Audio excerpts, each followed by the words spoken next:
கரூரில் போன மாதம் 27ஆம் தேதி நடைபெற்ற தாவேகா பிரச்சார கூட்டத்தில் சிக்கி 41 பேர் உயிரிழந்த வழக்கானது உச்சநீதிமன்றத்தால் சிபிஐ வசம் ஒப்படைக்கப்பட்டுள்ளது. அந்த தீர்ப்பில் உச்சநீதிமன்ற நீதிபதிகள் ரொம்ப அருமையாக பல பாயிண்ட்டுகளை சுட்டி காமிச்சிருக்காங்க. உயர்நீதிமன்றத்தின் மீதான தனது அதிருப்தியை வெளிப்படுத்தியிருக்காங்க. தமிழக அரசு உச்சநீதிமன்றத்தில் அடுத்தடுத்து குட்டு வாங்க வேண்டிய நிலைக்கு தள்ளப்படுவது ஏன் அப்படின்றத தெரிஞ்சுக்கிறதுக்கோசரம் நம்ம இந்த நிகழ்ச்சிக்குள் பயணிப்போம். இது வேல்ஸ் மீடியாவின் பொலிட்டிக்கல் வாட்ச் நிகழ்ச்சி. வணக்கம். இந்த கரூரில் 27ஆம் தேதி கூட்ட நெரிசல் ஏற்பட்ட உடனடியாக தமிழக அரசு ஓய்வு பெற்ற நீதிபதி அருணா ஜெகதீசன் தலைமையில் ஒரு நபர் ஆணையத்தை அமைக்கிறாங்க. அதே மாதிரி சென்னை உயர்நீதிமன்றத்தில் ஒரு சில மனுக்கள் தாக்கல் செய்யப்படுகிறது. சென்னை உயர்நீதிமன்ற மதுரை கிளையில் ஒரு சில மனுக்கள் தாக்கல் செய்யப்படுகிறது.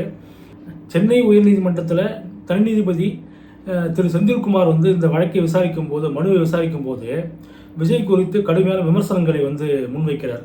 அதாவது அவருக்கு தலைமை பண்பு இல்லை, நிகழ்ச்சி அந்த சம்பவம் ஏற்பட்ட உடனடியாக எல்லாம் விட்டு ஓட்டாங்க, அவங்க அங்கே இருந்திருக்கணும் அப்படின்ற மாதிரி பர்சனலான ஒரு சில விமர்சனங்களை முன்வைக்கிறாரு. மேலும் எஸ்ஐடி அதாவது ஐஜி திரு அஸ்ராகர் தலைமையில் ஸ்பெஷல் இன்வெஸ்டிகேஷன் டீம் அமைச்சும் அவர் உத்தரவிடுறாரு. ஆனால் அவர் முன்னாடி வைக்கப்பட்ட பிரேயர் என்ன அப்படின்னு சொன்னால், அரசியல் கூட்டங்களுக்கு ஒரு ஸ்டாண்டர்ட் ஆப்ரேட்டிங் ப்ரொசீஜர் எஸ்ஓபின்னு சொல்கிறாங்க இல்லையா, அது வகுக்கிறதுக்கு உத்தரவிடுங்க, இதுதான் அவங்க கேட்டது. ஆனால் அவர் என்ன பண்ணுறாரு, இந்த பிரேயரை தாண்டி பல விதமான விசாரணைகளை நடத்தி பல விதமான கருத்துக்களை தெரிவித்து எஸ்ஐடி ஃபார்ம் பண்ணி உத்தரவிடுறாரு. இது என்ன பண்ணுறாங்க, தாவேகா தரப்பில் ஆதவ அர்ஜுனா உச்சநீதிமன்றத்தை நாடுறார். உச்சநீதிமன்றத்தில் போயிட்டு இந்தமாரி எங்கள் தலைவரை பற்றி நாங்கள் அந்த வழக்கு விசாரணையின் போது எங்கள் தரப்பில் யாருமே இல்லை, அப்படி இருக்கும்போது தனி நீதிபதி பல விமர்சனங்களை முன் வச்சிருக்காரு, எங்களுக்கு விளக்கம் தர அவகாசம் அளிக்கப்படவில்லை, இல்லை வாய்ப்பு தரப்படவில்லை, அது அதை பற்றி நீங்கள் விசாரிக்கணும்.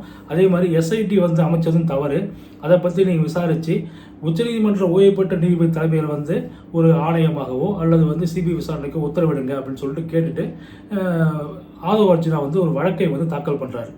அந்த வழக்கு பல கட்ட விசாரணைக்கு உட்படுத்தப்படுகிறது. எல்லாம் முடிஞ்சு இப்போ ஜட்ஜ்மெண்ட்டுக்கு ரிசர்வ் பண்ணி வச்சுருந்தாங்க. இன்றைக்கி ஜட்ஜ்மெண்ட் வழங்கப்பட்டது.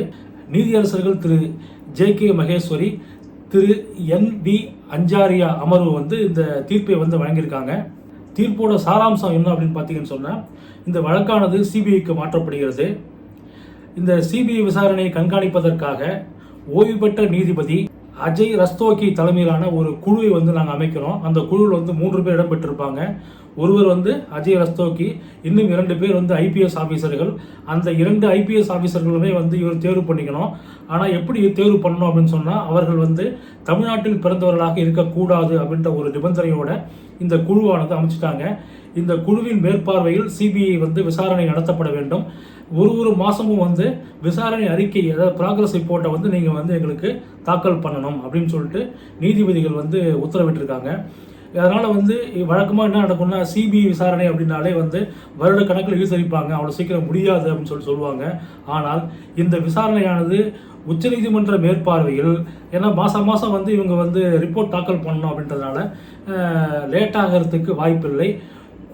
விரைவில், அதாவது என்னுடைய கணிப்பு பிரகாரம் ஒரு 6 மாத காலத்திற்குள் நமக்கு ஒரு ஷேப் கிடைச்சிடும். இதுதான் நடந்திருக்குன்ற மாதிரி ஒரு ஐடியா கிடைக்கிறதுக்கு வாய்ப்பு இருக்குன்னு சொல்லிட்டு நான் நம்புகிறேன். அதே மாதிரி உச்சநீதிமன்ற நீதிபதிகள் சென்னை உயர்நீதிமன்ற நீதிபதிக்கு, அதாவது தனி நீதிபதிக்கு பல்வேறு கேள்விகளை எழுப்பியிருக்காங்க. இதை சாதாரணமாக கடந்து போய்விட முடியாது. ஏன்னா ஒரு கேள்வியும் அந்த மாதிரியான கேள்விகள் நம்ம ஏற்கனவே ஒரு வீடியோ போட்டிருக்கோம் தொடர்பாக. அதாவது ஒரு சாமானியனுக்கும் ஒரு லேமேனுக்கும் கூட எழக்கூடிய கேள்விகள் தான் இதை இப்போ நீதிபதிகள் முன் வச்சிருக்கிறது. ஆனால் எப்படி தனி நீதிபதி அவ்வாறான உத்தரவுகளை பிறப்பித்தார் அப்படின்றது இன்னை வரைக்கும் ஒரு ஆச்சரியமான ஒரு விஷயமாக இருந்து கொண்டிருக்கிறது. இப்போ என்ன கேள்வி கேட்டிருக்காங்க அப்படின்னு சொல்லிட்டு பார்த்தோம் அப்படின்னா, அரசியல் கூட்டங்களுக்கு எஸ்ஓபி ஃபார்ம் பண்ணுறதுக்கு நீங்கள் உத்தரவிடுங்க அப்படின்னு சொல்லிட்டு தான் மனுதாரர் தினேஷ் அப்படின்றவர் ஒரு பிரேயரை வைக்கிறாரு, ஒரு மனுவை தாக்கல் பண்ணுறாரு. அந்த மனுவின் மீது நீங்கள் எப்படி எஸ்ஐடி அமைத்தீர்கள் அப்படின்னு சொல்லிட்டு தனி நீதிபதிக்கு இந்த 2 நீதிபதிகள் அமர்வு, உச்சநீதிமன்ற அமர்வு ஒரு கேள்வி எழுப்பியிருக்காங்க. இன்னொரு முக்கியமான கேள்வி என்ன அப்படின்னு சொன்னால், எஸ்ஓபி அமைக்கிறதுக்கு மனு தாக்கல் பண்ணுறாங்க, இது சிவிலில் தான் வரும், இதை நீங்கள் எப்படி குற்றவியல் வழக்காக பதிவு செய்தீர்கள் அப்படின்னு சொல்லிட்டு ஹைகோர்ட் ரிஜிஸ்ட்ராருக்கு நீங்கள் விளக்கம் கொடுங்கன்னு சொல்லிட்டோம் நீதிபதிகள் உத்தரவிட்டிருக்காங்க. ஒரு சிவில் வழக்கை எப்படி வந்து நீங்கள் கிரிமினல் வழக்காக பதிவு செய்தீர்கள் அப்படின்றது அந்த கேள்வி. இந்த கரூர் நெரிசல் வழக்கானது மதுரை உயர்நீதிமன்ற அமர்வுக்கு வந்து உட்பட்டது, அந்த ஜூடிஷியேஷன் தான் வரும். அப்படி இருக்கும்போது சென்னை உயர்நீதிமன்ற தனி நீதிபதி திரு செந்தில்குமார் தலைமை நீதிபதியினுடைய அதாவது உத்தரவு அனுமதி இல்லாமலேயே எப்படி வந்து விசாரித்தார், அந்த மாதிரி விசாரித்தது தவறு, இந்த மனுவை வந்து நீங்கள் தள்ளுபடி பண்ணியிருக்கணும் அப்படின்னு சொல்லிட்டோம் நீதிபதிகள் வந்து உத்தரவில் வந்து குறிப்பிட்டிருக்காங்க. தமிழக அரசு தரப்பில் வந்து வழக்கறிஞர்கள் திரு வில்சன், திரு அபிஷேக் மனு சிங்வி 2 பேர் என்ன பண்ணுறாங்கன்னா, 2 மனுதாரர்கள் வந்து தங்களுக்கு தெரியாமலேயே வந்து சிபிஐ விசாரணை வேணும்னு சொல்லிட்டு மனு தாக்கல் பண்ணிருக்கதா வந்து புகார் கொடுத்துருக்காங்க. அதை வந்து நாங்கள் தாக்கல் பண்ணியிருக்கோம், உச்சநீதிமன்றத்தில் வந்து பதிவகத்தில் நாங்கள் கொடுத்துருக்கோம் அப்படின்னு சொன்ன உடனே இதை வந்து பின்னர் பரிசீலிக்கிறோம், இது வந்து பரிசீலிக்கப்படும் சொல்லிட்டு நீங்கள் மேட்டருக்கு வாங்க, இதெல்லாம் வந்து ஒரு மேட்டரே இல்லை அப்படின்ற மாதிரி அவங்க 2 பேர்ட்டி சொல்லிட்டு அவங்க என்ன பண்ணாங்க, தீர்ப்பு வாசிக்க ஆரம்பிச்சிட்டாங்க. அவர்கள் வந்து மேலும் கேள்வி எழுப்பும்போது முதலமைச்சர் திரு மு க ஸ்டாலின் வந்து ஒரு தனிநபர் ஆணையத்தை வந்து விசாரணைக்காக அமைச்சிருக்காரு, அதை கருத்தில் கொள்ளாமலேயே நீங்கள் எப்படி வந்து அந்த வழக்கை வந்து விசாரணைக்கு எடுத்துக்கொண்டீர்கள், விசாரணைக்கு எடுத்துக்கொண்டது மட்டுமல்லாமல் இவ்வாறான உத்தரவுகளை எப்படி பிறப்பித்தீர்கள் அப்படின்னு சொல்லிட்டு ஒரு கேள்வியை வந்து அவங்க முன்வைக்கிறாங்க. அதே மாதிரி இப்போ தமிழக வெற்றி கழகம் சார்பாக ரெப்ரசன்ட் பண்ணுறதுக்கு எந்த அட்வொகேட்டும் அங்கே இல்லாத போது தனி நீதிபதி வந்து எப்படி அவ்வாறான கருத்துக்களை வந்து முன் வச்சாரு, எப்படி உத்தரவு பிறப்பிச்சாரு, எப்படி இந்த மாதிரியான முடிவுக்கு வந்தாரு அப்படின்னு சொல்லிட்டு அவங்க கேட்டிருக்காங்க. ஏற்கனவே சொன்ன மாதிரி கரூர் மாவட்டம் உயர்நீதிமன்ற மதுரை கிளையின் அதிகார வரம்புக்கு கீழே வரும்போது இந்த பிரதான பெஞ்சில் இருக்கிற தனி நீதிபதி திரு செந்தில்குமார் வந்து எப்படி இந்த வழக்கை எடுத்தார் அப்படின்னு சொல்லிட்டோம் மீண்டும் ஒரு கேள்வியை வந்து நீதிபதிகள் வந்து முன் வச்சிருக்காங்க. வெளிப்படையான பாரபட்சம் இல்லாத விசாரணை கேட்பது வந்து குடிமக்களின் உரிமை, அதனால் நாங்கள் வந்து இந்த வழக்கை வந்து சிபிஐ விசாரணைக்கு ஒப்படைக்கிறோம் சொல்லிட்டு நீதிபதி வந்து தனது உத்தரவில் வந்து குறிப்பிட்டிருக்காங்க. இந்த கேள்விகள் எல்லாமே வந்து சாதாரணமாக கடந்து போய்விடக்கூடிய கேள்விகள் அல்ல. இதில் நான் ஏற்கனவே வந்து ஒரு வீடியோவில் குறிப்பிட்டிருந்தேன், இந்த தனி நீதிபதி திரு செந்தில்குமார் வந்து தவறாக வழிநடத்தப்பட்டாரா அப்படின்ற ஒரு கேள்வி வந்து நான் எழுப்பியிருந்தேன். சென்னை உயர்நீதிமன்றத்தில் தனி நீதிபதி திரு செந்தில்குமார் வந்து இந்த வழக்கை விசாரிக்கும் போது தமிழக அரசு வழக்கறிஞர் வந்து அங்கே இருந்தாங்க. இவர் கூட இப்போ தலைமை குற்றவியல் வழக்கறிஞர் திரு ஜின்னா கூட அங்கே இருந்ததாக வந்து தெரிய வந்தது. இவர்கள் வந்து கண்டிப்பாக மதுரை உயர்நீதிமன்றத்தில் வந்து இந்த மாதிரியான ஒரு வழக்கு வந்து விசாரணை நடைபெற்று இருக்கு, அதை நீங்கள் வந்து கருத்தில் கொள்ளணும்னு சொல்லிட்டு இவங்க சொல்லியிருந்தாங்கன்னு சொன்னால் கண்டிப்பாக தனி நீதிபதி இந்த வழக்கை விசாரித்திருக்க மாட்டார். ஏன்னா இப்போ ஒரு பெஞ்சு வந்து அங்கே விசாரிக்கிறாங்க, பெஞ்சு விசாரிக்கும் போது தனி நீதிபதி வந்து எடுக்கிறது வந்து சரியாக வராது. அதனால் வந்து கண்டிப்பாக அவர் வந்து தவிர்த்திருப்பார் அப்படின்றது தான் எல்லாருடைய கருத்துமாக இருக்குது. தாவேகா தரப்பும் வந்து விசாரணையின் போது இல்லை, மதுரை உயர்நீதிமன்ற கிளையில் விசாரணை நடைபெறுதுன்னு சொல்லிட்டு காவல்துறை தரப்புலையோ இல்லை தமிழக அரசு வழக்கறிஞர் தரப்புலையோ வந்து தனி நீதிபதி தெரிவிக்கலை. அப்படின்னும் போது இந்த இடத்துல வந்து இயற்கை நீதி மறுக்கப்பட்டுள்ளது அப்படின்னு தான் நம்ம வந்து புரிஞ்சிக்க முடியுது. எண்ட் ஆஃப் த டே நமக்கு ஒரு நல்ல விஷயம் அப்படின்னு சொன்னால், கரூர் நெரிசல் வழக்கு தமிழக அரசின் பிடியிலிருந்தும் தமிழக காவல்துறையின் பிடியிலிருந்தும் நழுவி இருக்கிறது, விலகி இருக்கிறது அல்லது விலக்கி வைக்கப்பட்டிருக்கிறது. இது வந்து நல்ல விஷயம். சிபிஐ விசாரணைக்கு போனதுனால கண்டிப்பாக நியாயம் கிடைக்கும் சொல்லிட்டு நம்ம நம்பலாம். இந்த உச்சநீதிமன்றத்தின் உத்தரவை அடுத்து ஐஜி திரு அஸ்ராகர் தலைமையில் அமைக்கப்பட்ட சிறப்பு புலனாய்வு குழு அப்படின்றது டிஸ்மேண்டில் ஆகிடுது. ஏன்னா வந்து அவங்க தான் இப்போ சிபிஐ விசாரணை கொடுத்தாங்க இல்லைங்களா. அதாவது என்னென்னா, இந்த ஊபிக்கள் வந்து இந்த எஸ்ஐடி அமைச்சதை வந்து ஒரு கொண்டாடினாங்க பாருங்கள். யார் இந்த இது அஸ்ராகர்க் யார் தெரியுமா, அஸ்ராகர்க் ஹீரோ. அதாவது நான் என்ன சொல்கிறேன், ஒரு அதிகாரி நீங்கள் வந்து தனிநபர் துதி பாடணும், எதற்காக இந்த வேலை உங்களுக்கு? தமிழக அரசு வந்து உச்சநீதிமன்றத்தில் தொடர்ந்து கூட்டு வாங்கிட்டு இருக்காங்க. கிட்னி திருட்டு வழக்கில் தென்மண்டல ஐஜி பிரேமானந்த் சின்ஹா தலைமையில் வந்து சென்னை உயர்நீதிமன்றம் ஒரு எஸ்ஐடி வந்து ஃபார்ம் பண்ணுது. அது வந்து தப்புன்னு சொல்லிட்டு இவங்க வந்து உச்சநீதிமன்றம் போகிறாங்க. அது வந்து நீங்கள் உங்கள் கோரிக்கை ஏற்க முடியாது, அதாவது தமிழக அரசின் கோரிக்கை ஏற்க முடியாதுன்னு சொல்லிட்டு எஸ்ஐடி சொல்லும் நீங்கள் வந்து விசாரணை பண்ணலான்னு சொல்லிட்டு உச்சநீதிமன்றம் சொல்லிடுச்சு. அந்த பிரேமானந்த் சின்ஹாவை நீங்கள் ஏன் கொண்டாடல, அஸ்ராகர்க்கை மட்டும் ஏன் கொண்டாடுறீங்க? இதில் பின்னணி என்ன? பிஎஸ்பி தலைவர் ஆம்ஸ்டாங் கொலை வழக்கில் அந்த வழக்கை வந்து சிபிஐக்கு மாற்றி சென்னை உயர்நீதிமன்றம் வந்து உத்தரவிடுறாங்க. அதை எதிர்த்து இப்போ எலெக்ஷன் வரப்போகுது. அவர் வந்து தலித் மக்களின் ஹீரோவாக கொண்டாடப்பட்டவர். குறிப்பாக அந்த குளத்தூர் பெரம்பூர் பகுதிகளெலாம் வந்து மிகப்பெரிய செல்வாக்கு மிக்க தலைவர் அவர். அவருடைய கொலை வழக்கை எதிர்த்து தமிழக அரசு வந்து உச்சநீதிமன்றம் போகிறாங்க. அங்கேயும் போய் கொட்டுப்பட்டுன்னு சிபிஐ தான் விசாரணைக்குன்னு சொல்லி அமைச்சிட்டாங்க. இப்போ இதனால் வந்து என்ன போச்சு அப்படின்னு சொன்னால், முதலமைச்சர் திரு மு க ஸ்டாலினுக்கு குளத்தூர் தொகுதியில் மிகப்பெரிய சிக்கல் வந்து ஏற்பட்டிருக்கு. இப்போ கரூர் வழக்கிலே பார்த்தீங்கன்னு சொன்னால், சென்னை உயர்நீதிமன்ற மதுரை கிளையில் வந்து நிறைய பேர் வந்து சிபிஐ விசாரணை வேணும்னு சொல்லிட்டு மனு தாக்கல் பண்ணாங்க. அப்போ பண்ணும்போது அவங்க என்ன சொன்னாங்கன்னா, போலீஸ் வந்து விசாரணை வந்து நடத்திட்டு இருக்காங்க, இப்போதான் ஆரம்பிச்சிருக்காங்க, ஆரம்ப நிலையிலேயே சிபிஐ விசாரணை கோருவது வந்து நியாயமற்றது, அதனால் வந்து நாங்கள் அதுக்கு கொடுக்க மாட்டோம், அவங்க வந்து விசாரணை நடத்தி அதில் திருப்தி இல்லை என்றால் தான் சிபிஐ விசாரணைக்கு உத்தரவிடப்படும் சொல்லிட்டு ரொம்ப தெளிவாக சொல்லியிருந்தாங்க. ஆனால் உச்சநீதிமன்றம் ஏன் சிபிஐ விசாரணைக்கு உத்தரவிட்டது? நடுவில் என்ன நடந்ததுன்னு பாருங்க. நடுவில் வந்து இந்த ஒரு நபர் ஆணையம் அமைக்கிறாங்க, அது ஒரு பக்கம் விசாரணை நடத்துது. இவங்க வந்து எஸ்ஐடி அமைக்கிறாங்க, ஹைகோர்ட்டு, சென்னை ஹைகோர்ட்டு, அது ஒரு பக்கம் விசாரணை. இதுக்கு இடையில என்ன ஆகுது அப்படின்னு சொன்னால், இவர் வந்து செந்தில் பாலாஜி வந்து ஒரு ப்ரெஸ் மீட் வைக்கிறாரு. அவர் ப்ரெஸ் மீட் வச்சு இப்படி தான் நடந்ததுன்னு சொல்லிட்டு ஒரு ஃபிகரை வந்து விசாரணை அமைப்புகளுக்கு வந்து தெரியப்படுத்துறாரு. அதாவது சொல்கிறாரு, இப்படி தான் நடந்தது, இப்படி தான் போச்சு, இப்படி தான் வந்துன்னு சொல்லிட்டு தெரியப்படுத்துறாரு. அதே மாதிரி ஏடிஜிபி எல்என்ஓ வந்து ஒரு ப்ரெஸ் மீட்டை வச்சு இதுதான் நடந்ததுன்னு சொல்கிறாரு. அதே மாதிரி அமுதா ஐஏஎஸ் வந்து ஒரு ப்ரெஸ் மீட்டை வச்சு அவங்க ஒரு பக்கம் இதுதான் நடந்ததுன்னு சொல்கிறாங்க. எஸ்ஐடி ஆகட்டும் அல்லது இப்போ அருணா ஜெகதீஷ் தலைமையிலான ஒரு நபர் ஆணையமாகட்டும், நீங்கள் இப்படித்தான் பேசணும், இப்படித்தான் சொல்லணும் அப்படின்ற ஒரு வரையறை வந்து அவர்களுக்கு வகுத்து கொடுத்த மாதிரி தான் அவருடைய ப்ரெஸ் மீட் இருந்தது.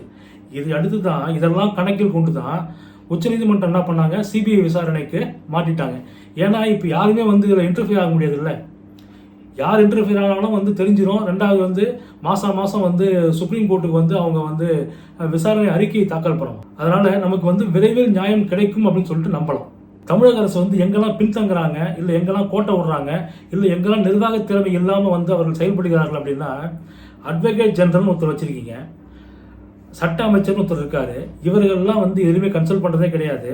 நீங்கள் கோர்ட்டில் நீங்கள் வந்து விசாரணையின் போதோ இல்லை எல்லாமே நீங்கள் வந்து பேப்பர்லையோ நீங்கள் கவனிச்சிருப்பீங்க, எல்லா இடத்துலையுமே வந்து கூடுதல் அட்வொகேட் ஜெனரல் ரவீந்திரன் ஆஜரானார், அரசு தரப்பில் திரு வில்சன் ஆஜரானார், இப்படி தான் வருமே தவிர நீங்கள் எங்கேயாவது வந்து PS ராமன் ஆஜராகி இது மாதிரி பண்ணார் பேசினாருன்னு சொல்லிட்டு வந்திருக்கா?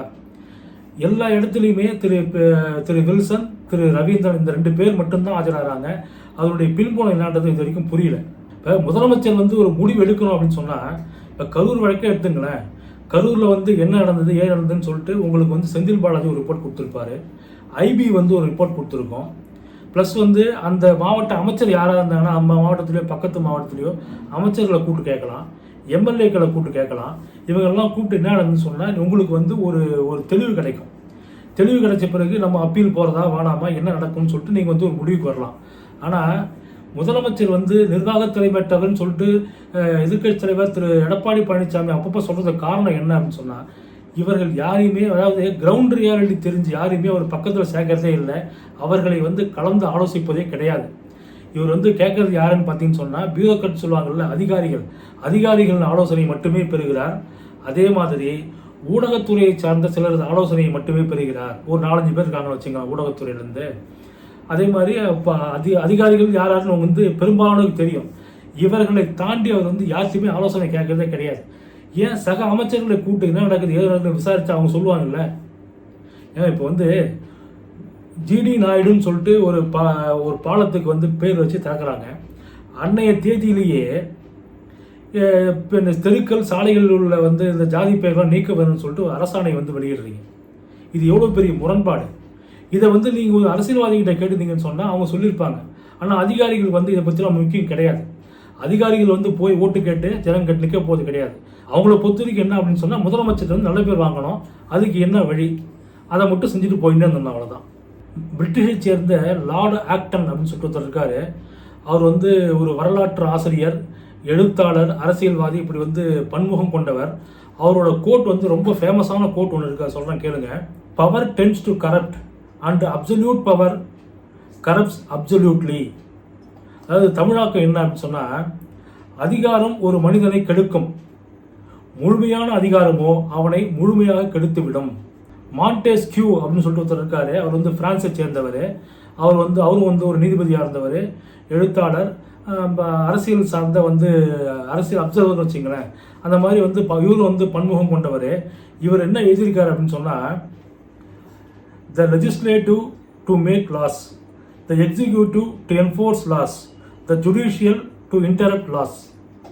அதாவது என்னென்னா, சட்டமன்றம் வந்து சட்டங்களை இயற்றுவதற்கும், நிர்வாகத்துறை வந்து சட்டங்களை நடைமுறைப்படுத்துவதற்கும், நீதித்துறை சட்டங்களை விளக்குவதற்கும் பரிசீலிப்பதற்குமாக இருக்க வேண்டும் அப்படின்னு சொல்கிறார்.